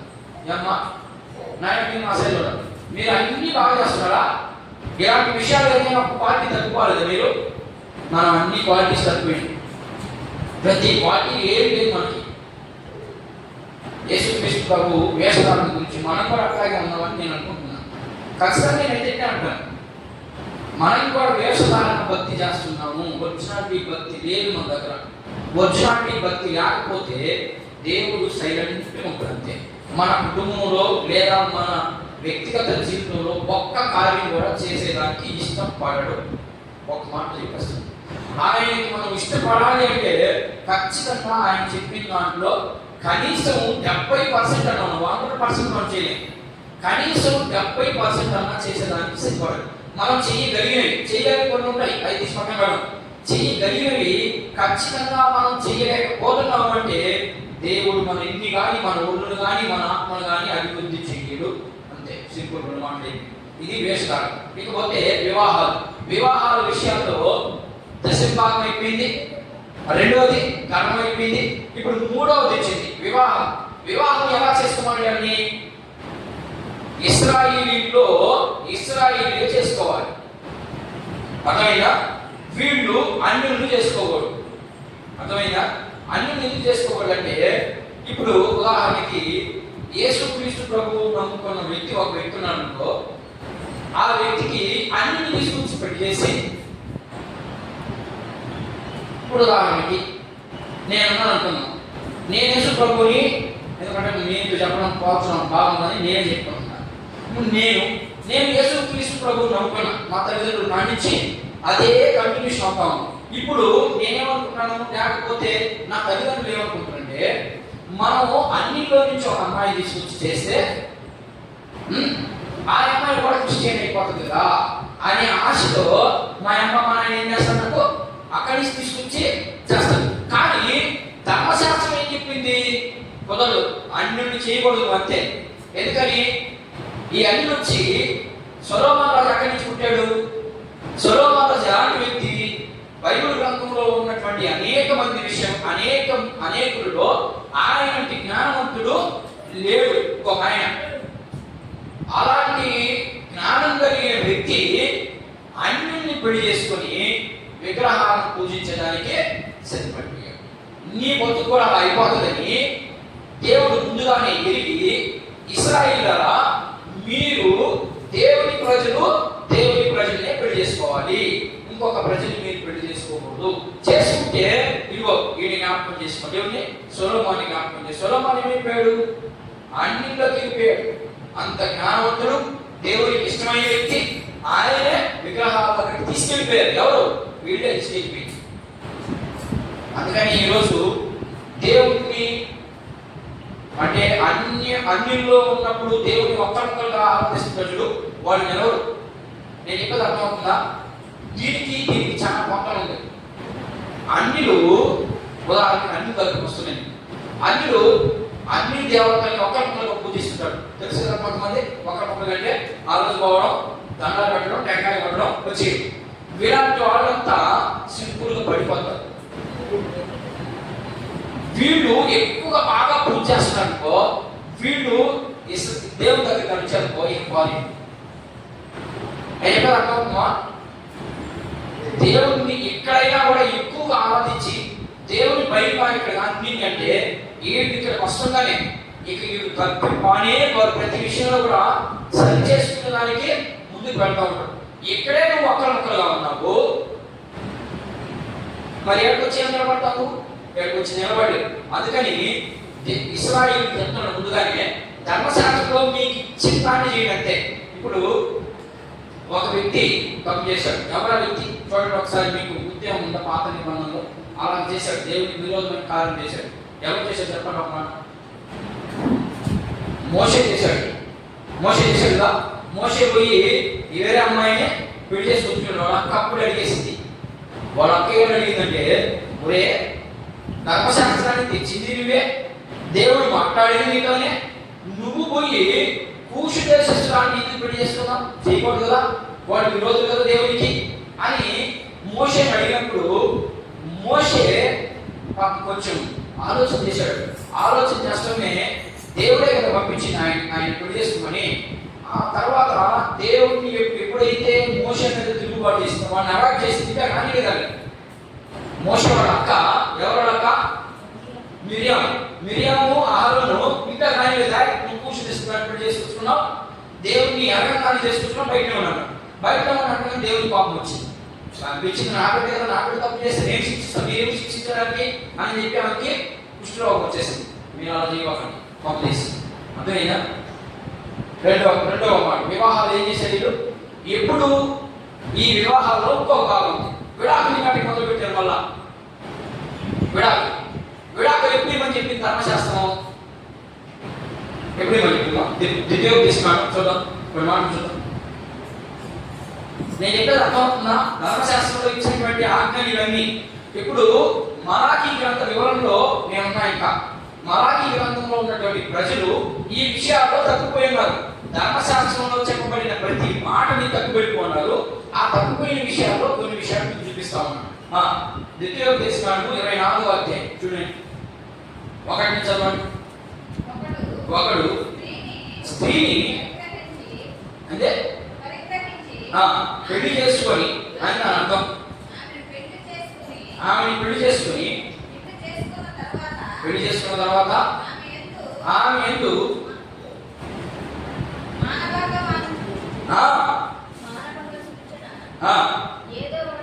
ఏదో ఒకటి అతనికి కనబడినందున ఆమె మీద అతనికి ఇష్టము తప్పినడా అతడు ఆమెకు పరిత్యాగం అంటే విడాకులు ఇవ్వచ్చు. చాలు, ఇక నేను చెప్పేస్తాను. ధర్మశాస్త్రం ఏం చెప్పిందంటే, విడాకులు ఇచ్చే విషయంలో విడాకులు ఎందుకు ఇవ్వాలి? వీళ్ళు అన్నిని పెళ్లి చేసుకుంటున్నారు, అన్నిని పెళ్లి చేసుకొని వీళ్ళకి ఇష్టం వచ్చిన చేపు ఉండించుకొని మనం ధర్మేస్తున్నారు. అది కుదరదు కదా, ధర్మశాస్త్రం ఒప్పుకోదు కదా. కానీ మనకు కూడా అంతే కదా. ఈరోజు నన్నే ప్రేమిస్తుంది, నన్నే పెళ్లి చేసుకుంటే మన పక్కవాడితో మనం మాట్లాడతాం. అది ఇక్కడ జరిగింది. మీకు అర్థమయ్యేదాన్ని చెప్తుందా? ఎందుకు నన్నే పోల్చుకుంటున్నానంటే మిమ్మల్ని పోల్చుకోలేదు, ఓకేనా? అలా జరుగుతూ ఉంది. అలా జరిగినప్పుడు మలాకి చూసేది కదా, ఏమో ఇదేంటిది, ఇంత దౌర్భాగ్యమా? అందుకని మలాకి ద్వారా దేవుడు మాట్లాడుతూ ఉంటాడు. దేవుడు మాట్లాడి మీరు ఏ విషయం తప్పు చేస్తున్నారంటే, దేవుడు ధర్మశాస్త్రంలో విడాకులు ఎప్పుడు ఇవ్వాలి? మీకు ఇష్టం వచ్చినప్పుడు పెళ్లి చేసుకుంటారు, కష్టమైనప్పుడు ధర్మేస్తున్నారు. అదంతా దేవుడు ఒప్పుకోడు. ఒకసారి పెళ్లి చేసుకున్నదంతా చనిపోయేంత వరకు ఆమెనే పట్టుకొని ఊగులాడాలి. నువ్వు కూడా ఆయనే పట్టుకొని ఊగులాడాలి. అది ధర్మశాస్త్రం చెప్పేది. కానీ ఈ రోజు విడాకులు వచ్చేసాయి. యేసుక్రీస్తు ప్రభు కూడా దీని గురించి మాట్లాడుతూ చాలా విషయాలు. యేసుక్రీస్తు ప్రభుని అడగతారు వీళ్ళు, ఏమయ్యా ఒక ఆమె వ్యభిచారం చేస్తా పట్టుబడినప్పుడు పునరుద్ధానప్పుడు ఈమె ఎవరికి భార్య అవుతుంది? 10 మందిని పెళ్లి చేసుకున్నారు కదా, ఈ 10 మందిలో ఎవరికి భార్య అవుతుందని అడిగితే పిచ్చిమోహడాలా, ఇక్కడ ఈ భూమి మీద ఉన్నంత వరకే భార్య భర్తలు, తర్వాత భార్య ఉండదు, భర్తలు ఉండరు. అక్కడ పెళ్లికి ఇవ్వబడరు, పెళ్లి చేసుకోబడరు. అక్కడ అంతే ఎట్లుంటాము? అక్కడ అవయవాలు ఉంటాయా? అవయవాలు ఉన్నాయి కాబట్టి పెళ్లి పెడాకులు, అవయవాలు లేకపోతే పెళ్లి పెడాకులు అవసరం లేదు మనిషికి. అర్థమైంది? అది ఎక్కువ చేసుకుంటారు. మరి దీని గురించి ఏంటంటే ధర్మశాస్త్రం అంటే, ఎవరైనా స్త్రీ నిన్ను ఇష్టపడి పెళ్లి చేసుకొని ఇంకొకటితో ఉన్నప్పుడు నువ్వు అని చూస్తే అప్పుడు ఇవ్వచ్చు ధర్మశాస్త్రం ప్రకారం. ఎందుకని? నేను ఇష్టపడి ఇంకొకటితో ఉంది కాబట్టి అది డైరెక్ట్గా ఎవరో చెప్తే కూడా వల్ల ఇద్దరు సాక్ష్యం ఉండాలి.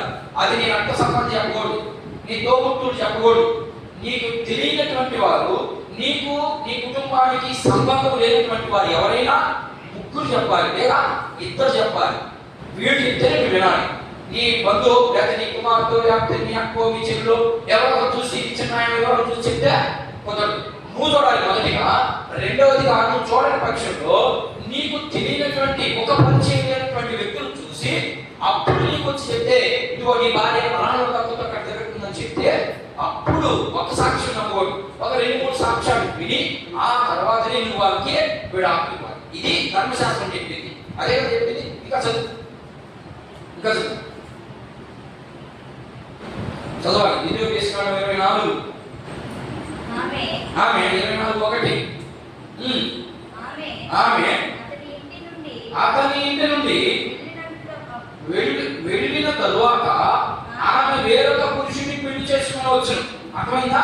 ఇప్పుడు మళ్ళా ఈ స్త్రీ ఏం చేయాలా? చూసేసాడు ఆయన. చూసిన తర్వాత ఆమె ఇంకా ఉంచుకోవడం ఆయన పంపించేసిన తర్వాత విడాకుల పత్రం తీసుకున్న తర్వాతనే ఆమె మళ్ళా ఇంకొక పెళ్లి చేసుకోవచ్చు అని ధర్మశాస్త్రంలో ఉంది. నేను చెప్పిన అర్థమవుతుందా? ఇప్పుడు యేసు ప్రభు ఏం చెప్పాడు చూసి నేను మనం ఊహించడానికి ప్రయత్నం చేద్దాం.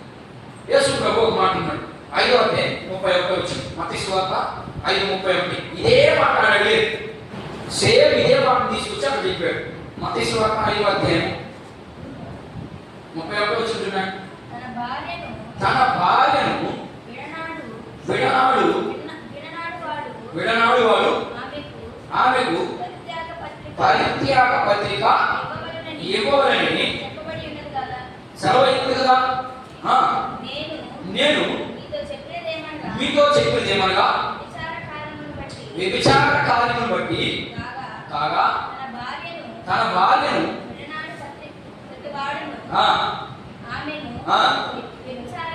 వ్యభిచారిణిగా మీరే రాస్తున్నారు. ఇక్కడ అర్థం ఏంటంటే నాకు ఒక చిన్న డౌట్, మరో ఒకసారి బాగా చదువుని, ఎవరైనా పాస్ చదివే చదవండి, తప్పులు లేకుండా వాడకుండా చదవండి. మీకేమర్థం? ఈ మాట చెప్పి నేను ముగిస్తాను. చదువుమా. మత్తయి సువార్త 5:31. తన భార్యను, ఇక్కడ బాగా వినండి, యేసుక్రీస్తు ప్రభు మాట్లాడుతున్న మాటలు. అసలు యేసుక్రీస్తు ప్రభు అలాంటి మాట మాట్లాడతారా? మీకు అర్థమవుతుందా దేవుని వాక్యం? యేసుక్రీస్తు ప్రభు దేవుడు ఏంటి? దేవుడు అలాంటి మాట మాట్లాడతారా? దేని గురించి మాట్లాడుతున్నాడు? ఇక్కడ పరలోక రాజ్యం గురించి మాట్లాడుతున్నాడు. అదే కదా కాన్సెప్ట్ అంతా. పైన ఏం మాట్లాడుతూ వచ్చాడు? పరలోక రాజ్యం గురించి మాట్లాడుతూ వచ్చాడు. పరలోక రాజ్యం గురించి మాట్లాడుతూ ఇక్కడ వస్తే దేని గురించి మాట్లాడుతున్నాడు? తన భార్యను విడనాడు వాడు, చదువు, ఆమెకు పరిత్యాగ పత్రిక అంటే విడాకులు ఇవ్వవాలను. మీకు ఆల్రెడీ ధర్మశాస్త్రంలో చెప్పబడింది కదా. నేను మీతో చెప్పేది ఏమనగా వ్యభిచార కార్యమును బట్టి కాగా తన భార్యను విడనాడు ప్రతి వాడును అమ్మా వ్యభిచారిగా చేస్తున్నాడు. ఆగమనండి. యేసు ప్రభు ఏం మాట మాట్లాడుతున్నాడంటే, ఇక్కడ యేసు ప్రభు దేవుడేంటి? ఈ మాట అర్థం కాక మనోళ్ళకి, బైబిల్ చదివే వాళ్ళకి అర్థం కాక అర్థం చేసుకున్నాడేమో, చక్కగా అర్థం చేసుకున్నాడు మాటని. కానీ ఇక్కడ లిటరల్గా అక్షరార్థం ఏం కావస్తుందంటే వ్యభిచారం గురించి మాట్లాడుతున్నాడు. దేవుడు మాట్లాడింది ఆ వ్యభిచారం గురించి కాదు. ఆ దరిద్రుడికి తెలియక అది అర్థం చేసుకుంటాడు దేవుడి గురించి. దేవుడు మాట్లాడుతుంది ఏంటంటే, ఒరే ఆల్రెడీ ధర్మశాస్త్రంలో ఉన్నటువంటి మాటలన్నీ మీరు విన్నారు, ఇప్పుడు మీరు దాన్ని విడిచిపెట్టారు అంటే అర్థమైంది భర్త విడిచిపెట్టేసరికి అర్థం. ఆయన చెప్పేది అర్థమవుతుందా? ఎందుకు ఆ మాట మాట్లాడుతున్నాడు శాస్త్రంతో పరిశీలిస్తూ దేవుడు అంటే, ఇశ్రాయేలు ప్రజలు మీకు ఆల్రెడీ మీకు ఒక భర్త ఉన్నాడు, మీ భర్త మీకు కొన్ని ఆజ్ఞలు ఇచ్చాడు. ఆ ఆజ్ఞలన్నింటినీ దాన్ని విడిచి అనే దాన్ని వ్యభిచారంతో వచ్చి మాట్లాడతాడు. మానవుడికి అర్థం కాక వ్యభిచారం గురించి మాట్లాడేది. ఏంది నీ మొహం మాట్లాడేది? ఆయన దేవుడు, ఆయన పరిశుద్ధుడు, పరిశుద్ధుడైంది కానీ బాగా మాట మాట్లాడతాడా? నీకు నీ మొహానికి అది చెప్పి అర్థమవుతుందని అది చెప్పాడు. మనం దాన్ని ఎక్కడ అర్థం చేసుకుంటాము? దేవుడు ఏంటి? యేసు ప్రభు విచారణ వచ్చి అదే కదా చాలా మంది ఇక్కడ ఉన్నారు కదా, చాలా మంది అమర ప్రసాద్, కరుణాకర్ సుగుణ వీళ్ళందరూ మాట్లాడేది ఏంటంటే, మీ దేవుడు బూతుల పుస్తకం అంటే వాడు మొహం పుస్తకం. వాడు ఏం చేస్తాడు దేవుడి గురించి? వాడు అధ్యయనం చేస్తే కదా వాడు మాట్లాడతారు. మీ దేవుడు అంతా వ్యభిచారం గురించే మాట్లాడతారు. వ్యభిచారం అని ఒరే బాబు, మీరు ఆల్రెడీ ధర్మశాస్త్రం మీకు తెలుసు, దేవుడు ఇచ్చిన మాటలన్నీ మీకు తెలుసు, దాన్ని విడిచిపెట్టి అంటే అది నా అర్థం. మీరు మీ భర్తను విడిచి ఇప్పుడు ఎక్కడికి వచ్చేసారు? వేరే వచ్చారు. లేకపోతే మీ భార్యను విడిచి ఇంకొక దగ్గరకు వచ్చారు, ఇంకొక దగ్గరకు వచ్చారు. కాబట్టి ఇప్పుడు ఆమె ఏమైపోద్ది? ఏమైపోద్దమ్మా? వ్యభిచారం అంటే ఎవరికైనా ఏదైతే చేస్తారు. ఇక అదే జరుగుతూ ఉంది. ఈ మలాఖీ గ్రంథం అంతా కూడా ఈ మొత్తం మలాఖీ గ్రంథం వివరణలో దేవుడు చెప్పినటువంటి శాసనాలను వీళ్ళు ఉల్లంఘించారు. ఇది మలాఖీ గ్రంథంలో ఉన్నటువంటి వివరణ. ముందు జరిగిన చరిత్ర అంతా ఇలా జరుగుతా ఉన్నప్పుడు దేవుడు చివరిగా మలాఖీని ఎన్నుకొని, ఓ మలాఖీ, నా ప్రజలు బొత్తిగా చనిపోయినాడు, నేను ఏమేమో చేస్తా ఉన్నా, అయినా కానీ వాళ్ళకి బుద్ధి రావడం లేదు, నువ్వు చివరిగా నువ్వు పోయి చెప్పు, విన్నారా? సరే, లేదంటే నేనేం చేయాలో నాకు బాగా తెలుసని చివరిగా మలాఖీని ఎన్నుకొని మలాఖీ ద్వారా మాట్లాడుతూ ఉన్నాడు. అసలు అయితే బాగుంది. ఇవన్నీ మనకి ఎందుకు నేర్పించాలి అంటే మనం కూడా సేమ్ ఇలాగే ఉన్నాం. మనం కూడా ఎలా ఉన్నాం? సేమ్ ఇలాగే ఉన్నాం, వ్యభిచారకార్యంగా ఉన్నాం. దేవుడు నమ్ముకున్నటువంటి ప్రజలు విగ్రహాల దగ్గరికి చూడచ్చా? చెప్పండి, ఎంత దౌర్భాగ్యమైన పనిది. మనం విగ్రహాల దగ్గరికి చూడొచ్చా? ఏం చేస్తాం? ఆడ డాన్స్ చేస్తుంటే ఆడ గురించి సపోర్ట్ అవుతుంది. ఇంకెంత మాట్లాడుకోడు ఏమన్నా నేను కరెక్టే కాదు. విగ్రహాల దగ్గరికి వెళ్తుంది, సప్పట్లు కొట్టింది, ఆయన సప్పట్లు కొట్టి సీట్లు కొట్టి ఇంకేమేమో చేస్తుంది. నిన్ను చూసి పక్కవాడు ఏమనుకుంటాడు? అదే చేశాడు మలాఖీ గ్రంథంలో ముందున్నటువంటి ప్రజలంతా. దేవుడు చెప్పిన మాటన్నింటినీ ఏం చేశాడంటే పక్కన పెట్టేసి ఈడుకు నచ్చినట్టుగా చేస్తున్నాడు. అందుకని దేవుడు వాళ్ళకి వేయబోయే శిక్ష, రాబోయే జరగబోయే శిక్ష, ఒకవేళ అందరూ అలాగే ఉంటారు కదా, కొద్దిమంది దేవునికి ఇష్టానుసారమైన ప్రజలు ఉన్నారు కదా, వాళ్ళకి ఏం జరిగింది, దేవునికి ఇష్టమైన ప్రజలకు ఏం జరిగింది, దేవునికి ఇష్టం లేని ప్రజలకు ఏం జరిగిందో చూపించడానికి చివరిగా మలాఖీ ప్రవక్తను ఎన్నుకొని మలాఖీ ప్రవక్త ద్వారా అనేకమైన మాటలు చెప్పాడు. ఆ మాటల్లో భాగంగా ఈ వివరణ అంతా మనం చదవబోయే 4 అధ్యాయాల్లో ఉంటుంది. ఇది జరిగిన సంఘటన. అందుకని దేవుని యొక్క పాపం ఎలా ఉంటుందో రేపు వారం నుంచి మనం క్రమంగా నేర్చుకునేదానికి ప్రయత్నం చేద్దాం. ఈ చివరిగా ఈ యొక్క భాగాన్ని ఒక 2 విషయాలు నేను ముగించడానికి ప్రయత్నం చేస్తాను. 2 విషయాలు. మలాఖీ గ్రంథంకి వచ్చి అసలు ఈ మలాఖీ గురించి ఎక్కడైనా ప్రస్తావించడం జరిగిందా? ఎక్కడ జరగలేదు. ఈ పుస్తకంలోని మాత్రమే ప్రస్తావించడం జరిగింది. మలాఖీ వాళ్ళ తండ్రి గురించి సరైనటువంటి ఎవిడెన్స్ లేదు. అసలు ఆయన ఎవరు, ఆయన ద్వారా దేవుడు ఎందుకు ప్రజలకి అంత వివరంగా ఇవ్వాల్సి వచ్చింది? కారణం అంటే ఇక్కడ మలాఖీ ఆ సంఘం ఉంది కదా, లేదా ఆ దేవాలయంలో కొంత సభ్యత్వం ఉండదు కదా, మనకు ఉంటాడు కదా సభ్యుడు, అలాంటి సభ్యుడి ఎవరు? మలాఖీ. ఆ దేవాలయంలో ఒక చిన్న పనిచేసే వ్యక్తిగా ఉన్నాడు. ఆ వ్యక్తిగా ఎందుకు ఆయన ద్వారా ఎందుకు చెప్పాల్సి వచ్చిందో ఒక విషయం చెప్పి నేను ముగించడానికి ప్రయత్నం చేస్తాను. ఒక అధ్యాయంలో చదవం. మలాఖీ గ్రంథం 1:8. అక్కడ అధికారి అనే పదం కనబడుతుంది చూడండి.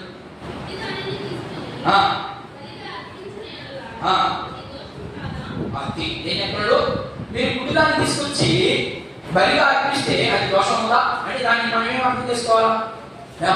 చెప్పండి. గుడిదాన్ని తీసుకొచ్చి ఇశ్రాయేలు బలిగా అర్పిస్తున్నాడు. ఇప్పుడు దాంట్లో నుంచి మనకేం నేర్పించాలి? మనం నేర్చుకోవాలి. దాంట్లో నుంచి మీరు సంపాదించిన దాంట్లో రూపాయి తెచ్చిస్తున్నది బుద్ధి. సమృద్ధికి ఇచ్చేవాడు ఏ పేరు ఎలా ఇచ్చాడు, కయ్యూని ఎలా ఇచ్చాడు అంతే. మనం మొత్తం చేసుకున్న వాతావరణమే. అక్కడి డబ్బులంతా పక్కన పంప తీసిన ఆయన డబ్బుల సంగతి పక్కన పెట్టి మీరు గుడ్డిగా ప్రార్థన చేస్తున్నారని అర్థం. నేను డబ్బు గురించి ఎక్కువ మాట్లాడను కూడా. అర్థమైందా? ఇక్కడ ఉన్నటువంటి పాయింట్ అంటే మీరు గుడ్డిదాన్ని తీసుకొచ్చి బలర్పిస్తున్నాడు. ఎట్లా? ప్రభువానికి స్తోత్రం అయిపోయి ప్రార్థన. అది ఎందుకంటే శ్రేష్టమైన దాన్ని చేయాలి. శ్రేష్టమైన దాంట్లో ఇంకొకటి ప్రభు నా కుటుంబం, నేను నా పిల్లలు ఇంకొకటి నీకే పక్కన పెట్టి ముందు. అర్థమైందా? అది అప్పుడు శ్రేష్టం అవుతుంది. నాది అన్నావా అంటే ఇదే నీకు శ్రేష్టమైంది అంటే అర్థం ఏంటంటే ఎత్తుకోవడం సంఘం. ఆయన ఉద్దేశం ఏంటి? ఆయన ఉద్దేశం ఉద్దేశం సంఘము అభివృద్ధి పరచబడాలి. సంఘము ఆధ్యాత్మికమైనటువంటి జీవితంలో స్థిరంగా ఉండాలి. కొట్టుకోకూడదు. గాలికి ఒక శ్రమ వచ్చింది పడిపోకూడదు, ఒక సంతోషం వచ్చింది పైకి ఎగిరికూడదు. నువ్వు మీడియంగా ఉండాలి. నీకు ఇచ్చిన లైన్ ఆటలోనే ఉండాలి. ఆటలు దాటితే గర్వమో లేకపోతే పతనమో ఏదో ఒకటి వచ్చేస్తుంది.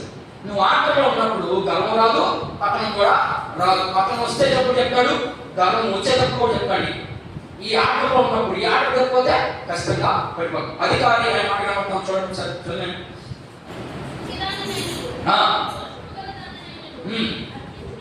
అర్పించినట్లా అది దోషం కాదా? అట్టి వాణిని ఏంటి అధికారి? అధికారి అన్నాడు కదా, అంటే ఎవరు పడితే వాడు ఈ ఇశ్రాయేలు ప్రజలు చెప్తే ఒప్పుకోరని ఆ సంఘంలో ఉన్నటువంటి వ్యక్తిని తీసి మరి మాట్లాడుతూ ముందుకు వెళ్తా ఉన్నాడు. ఇది మరొక విషయం. ఇంకొక విషయాన్ని చెప్పి నేను ముగించడానికి ప్రయత్నం చేస్తాను. ఇప్పుడు అయితే దీంట్లో నుంచి యేసుక్రీస్తు ప్రభుని మనకి ఏమి నేర్పించాలని, ఏం చేయాలని, వీళ్ళైతే ఏమన్నారు, వీళ్ళు రకరకాలుగా ఉన్నారు, వీళ్ళు ఇష్టానుసారంగా జీవిస్తున్నారు. వీళ్ళకి ఒక శుభవార్త వెళ్ళింది. ఎవరి ద్వారా?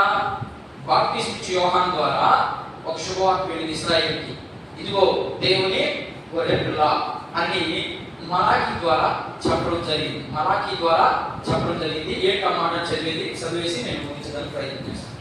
యోహాను సువార్త 1:29 వాళ్ళకి శుభవార్త చెప్తా ఉంటాడు. ఏంటా శుభవార్త? మనకు కూడా ఇది శుభవార్తే. ఏంటా శుభవార్త? యోహాను రాసినటువంటి శుభవార్త, దేవుడు ఈ 400 సంవత్సరాలు ముగించి ఆయన చెప్పి ఒక మాట చదవండి మీకు అర్థమయ్యేదానికి. 4వ అధ్యాయం చూడండి, మలాకి గ్రంథం 4వ అధ్యాయం చూడండి. 400 సంవత్సరాలు మౌనమైపోయాడా? చెప్పాడు వెళ్ళలేదు. 400 సంవత్సరాలు మౌనమైపోయి చూడండి, ఒక మాట చదువుతాం. 4వ వచ్చింది చూడండి, 4వ అధ్యాయం 4వ వచ్చింది. ఏలనగా మలాకి గ్రంథము 4వ అధ్యాయం 4వ వచ్చింది. హోరేబు కొండ మీద ఇశ్రాయేలు అందరి కొరకు నేను నా సేవకుడైన మోషేకు ఆజ్ఞాపించిన ధర్మశాస్త్రమును, దాని కట్టడలను, దాని విధులను జ్ఞాపకం చేసుకోండి. ఎదుటి వల్ల రాష్ట్ర చివరి మాట చెప్తా ఉన్నాడు. ఇదిగో నేను మోషే ద్వారా హోరేబు కొండ మీద ఒక ధర్మశాస్త్రాన్ని ఇచ్చాను, దాంట్లో ఉన్న ప్రతి మాటని మీరు జ్ఞాపకం చేసుకోండి. ఏంటంటే యెహోవా నియమించిన భయంకరమైన ఆ మహాదినము రాకమునిపే నేను ప్రవక్తయగు ఏలీయాను మీ వద్దకు పంపుదును. నేను వచ్చి దేశమును శపించుకున్నట్లు అతడు తండ్రుల హృదయమును పిల్లల తట్టుకును, పిల్లల హృదయమును తండ్రుల తట్టుకును తిప్పుదును. ఎవరు అతను? వచ్చాడు ఏలియా. ఏలియా అప్పటికి చచ్చిపోయాడా బతుకున్నాడా? ఇప్పుడు ఈ చెప్పే సమయానికి ఏలియా చచ్చిపోయాడా బతుకున్నాడా? మలాకి లాస్ట్ ప్రవక్త. మలాకి చెప్పే సమయానికి ఏలియా బ్రతుకున్నాడా చచ్చిపోయాడా? చచ్చిపోయాడు కదా. ఆయన ఇప్పుడు ఈయన చివరి ప్రవక్త. ఆయన మొదట్లో ఉన్నటువంటి ప్రవక్త, ఆయన ఫస్ట్ లో ఉన్నటువంటి ప్రవక్త. ఆయనే మళ్ళా వస్తాడు. ఇద్దరికే నాకు వస్తూ వస్తామండి. వచ్చాడు. ఎవరు వచ్చారు? బాప్టిస్ట్ యోహాను వచ్చాడు. బాప్టిస్ట్ యోహాను గారికి పోయి అడిగారు, ఏమయ్యా మేము ఎదురు చూస్తున్నటువంటి ఆయన నువ్వేనా? నేను ఆయన కదా అన్నాడు. నువ్వు కదా, మరి ఇంకెవరున్నారు? ఇదిగో నాయకు ఒక ఆయన వస్తాడు. ఆయనకన్నా మనం వచ్చింది. అదంతా మనం రేపు ఈ వాక్య భాగంలోనికి వెళ్తాం. లోపలికి పుస్తకాల్లోకి వెళ్ళిపోయే ముందు మనం కొన్ని విషయాలు మనం నేర్చుకోవడానికి ప్రయత్నం చేద్దాం. 3:1 మలాకి గ్రంథం 3:1 చదవాలి. ఎక్కడెక్కడ చదవాలి? ఇదిగో నాకు ముందుగా మార్గము సిద్ధపరచుటకై నేను మీకు ముందుగా నా దూతను పంపిస్తానని మలాకి ద్వారా చెప్పాడు. ఇదే మాట యెషయా గ్రంథం 40వ అధ్యాయం 33వ వచనం కూడా ఉంది. 33వ వచనం ఇదే మాట యెషయా ద్వారా కూడా చెప్పాడు. యెషయాకి చాలా ఉద్దేశం. మళ్ళా యెషయా ద్వారా చెప్పించాడు, మీకు నేను నా దూతను పంపిస్తానని చెప్పాడు. మళ్ళా మలాకి ద్వారా కూడా ఈ మాట చెప్పడం జరిగింది. ఇక చివరిగా పోతే ఇవన్నీ మీకు గుర్తు. కానీ మత్తయి సువార్త 3:3 చూడాయన. మత్తయి సువార్త 3:3 త్వరగా టైం అయిపోయింది. మత్తయి సువార్త 3వ అధ్యాయం 3వ వచనం, ప్రభు మార్గము సిద్ధపరచుడి. ఆయన ఎవరు? బాప్టిస్ట్ యోహాను గురించి మాట్లాడుతున్నాడు. ఇంకొక వచనం 11:10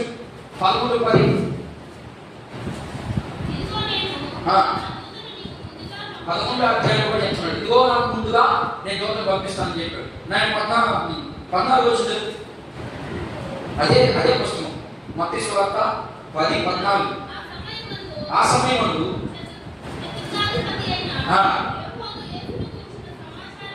ఆ,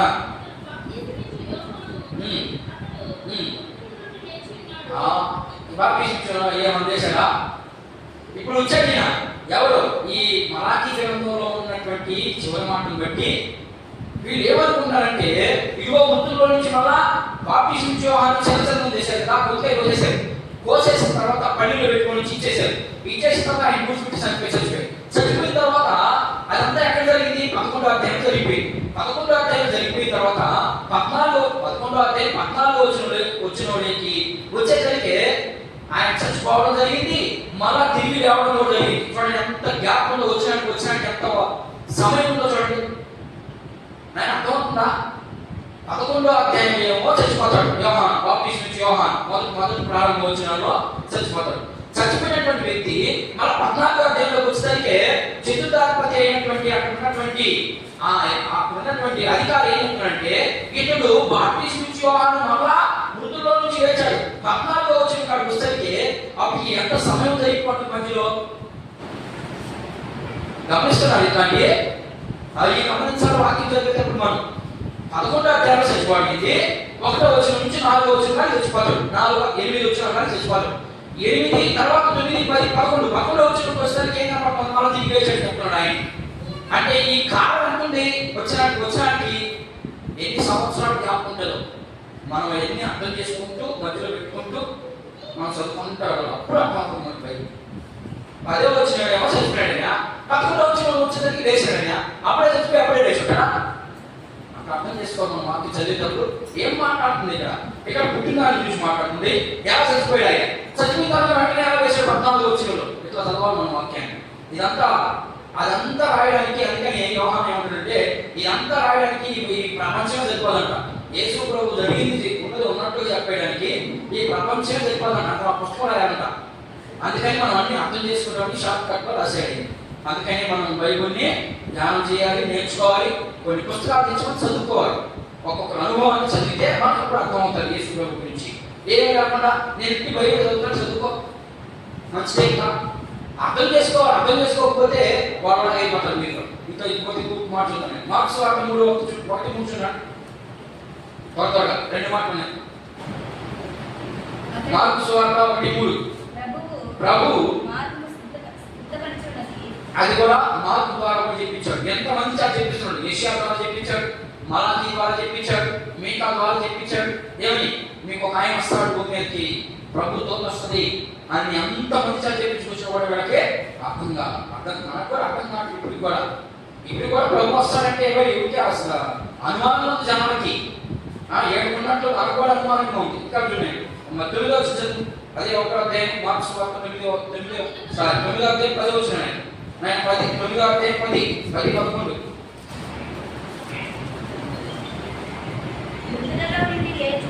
మృతులలో నుండి లేచిన అనగా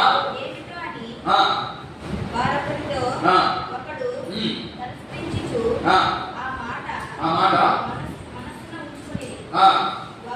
వారు ఏలయనగా ఏలియా అదిగో ఏం చెప్పారు? నేను మీ హృదయాన్ని తిప్పుతాడు, ఏలియా వచ్చి తిప్పుతాడని చెప్పాడు కదా. ఏలియా వస్తాడా? ఏలియా కాదు వచ్చేది బట్టి ఏలియా ఆత్మ కలిగినటువంటి వ్యక్తి వస్తాడు. అది నా సాదృశ్యం. ఒకసారి చచ్చిపోయిన వ్యక్తి మళ్ళా పుడతాడా? పుట్టడు. ఎవరు జరగదు. అర్థమైందా? ఇప్పుడు ఏలియా ప్రవక్త కావచ్చు, దేవుని బిడ్డ కావచ్చు, కానీ మళ్ళా పుట్టే అధికారం ఆయనకి ఇక ఏది మళ్ళా వచ్చే ఛాన్స్ లేదు. మళ్ళీ ఏమిటంటే, మా అమ్మ చచ్చిపోయి ఈ లోపల ఏం పుట్టడో, నీ రక్తంలో ఉన్నటువంటి ఆ యొక్క జీన్స్ వాళ్ళ స్వభావాన్ని పుట్టిస్తుందంటే, అర్థమైన వాళ్ళ రూపాన్ని తీర్చిదిద్దుతాయి. ఇప్పుడు మా నాయన అంటున్నాడు ఏంటంటే, వాడి రక్తంలో ఉన్నటువంటి క్రోమోజోముల సంఖ్య అధికంగా ఉన్నప్పుడు తండ్రి పోలికతో పుడతాడు, లేదా వాళ్ళకి సంబంధించినటువంటి వ్యక్తితో పుడతాడు. అంతేగాని చచ్చిపోయిన వ్యక్తి అయితే మళ్ళా పుట్టడం.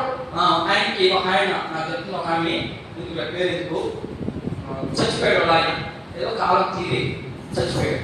చచ్చిపోయిన తర్వాత నేను వాళ్ళకి వెళ్తే వాళ్ళు సోదిపోయారంట. క్రైస్తవులు సోదిపోయారంట. సోదికి పోతే సోదరు చెప్పాడంట, ఇదిగో మీ ఆయన నీ కొడుకు నీ కొడుకు కానీ నీ కూతురు కొట్ట ఆల్రెడీ ఆ చచ్చిపోయడానికి నీకు కారణం కొట్ట అయ్యో కొట్టుకున్నా. ఆయన ఏం చెప్తున్నాడు, నీ కొడుకు రూపంలో కానీ కూతురు రూపంలో కానీ నీ మీద ఉన్నటువంటి ప్రేమను ఆయన పంచుకుంటాడంట అని చెప్పాడు. నేను అడిగిపోతున్నాను మాస్టర్ గారు, నేను సోదికి పోయాను నిన్న, నేను వాళ్ళకి అలా కూర్చోలేదు. చూడండి చూడండి మళ్ళీ దాంట్లో కూడా నేను పోయినాను కానీ నేను సోదరు కూర్చోాలి. మా అమ్మమ్మ కూర్చోబెట్టినాను. మా అమ్మమ్మ దగ్గరకు వచ్చి మా ఆయన నేను సోదరులు పిలిస్తే ఇదంతా మీకు గుర్తు వస్తుందా? సౌలు రాజు కూడా తెలుస్తాడు కదా, సౌలు రాజు తెలుస్తాడు. ఎక్కడ చచ్చిపోయినటువంటి వ్యక్తి ఇంకో ఆయన తెలుస్తాడు, అక్కడికి పోయి చూద్దాం. ఆడికి పోతే మా ఆయన నాకు కొడతాడంట అని నాకు ఆడ కొట్టాడు. ఇప్పుడు ఏం చేయాలి? ఓడి చెప్పింది తప్ప దేవుడు చెప్పింది కనుక అంతే. ఒకసారి చచ్చిపోయిన వ్యక్తి మళ్ళా కొట్టడు అంతే.